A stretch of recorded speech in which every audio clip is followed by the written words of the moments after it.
வணக்கம்ப்பா. வாங்க இப்போ நம்ம என்ன செய்ய போகிறோம்னா ரோஸு செவந்தி பூ ரெண்டையும் வச்சு நம்ம மாலை கோர்க்க போகிறோம். இது எப்படி ஈஸியாக கோர்க்குறதுன்னு பார்ப்போம் வாங்க.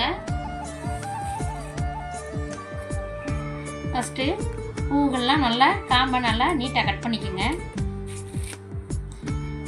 பெரிய பூவாக பார்த்து எடுத்து கட் பண்ணி வச்சுக்கோங்க. செவந்தி போடுறது காம்பாவே சுற்றி சுற்றி பூ கட்டுற மாதிரி ஒரு போட்டு வச்சுக்கோங்க. அந்த மாதிரி போட்டு வச்சுக்கிட்டு அடுத்து ரோஸு எத்தனை தேவையோ நமக்கு கனெக்ட் பண்ணி போட்டுட்டே வரணும். பாருங்க, நான் இப்போ 3 அடுக்காக போட்டுருக்கேன். 3 ரோஸ் வச்சு நம்ம தேவையான அளவுக்கு அக்கா போட்டுக்கலாம்.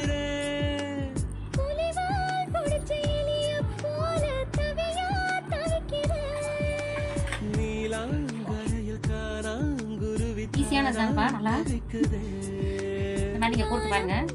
போட்டு நம்ம தேவையான அளவுக்கு தான் காம்பை கட் பண்ணி வச்சுக்கணும். மிச்சது வந்து முன்னாடி கொஞ்சம் ஒரு வச்சுக்குவோம். பாருங்க, நம்மளுக்கு தேவையான அளவுக்கு நம்ம கோர்த்துட்டோம்.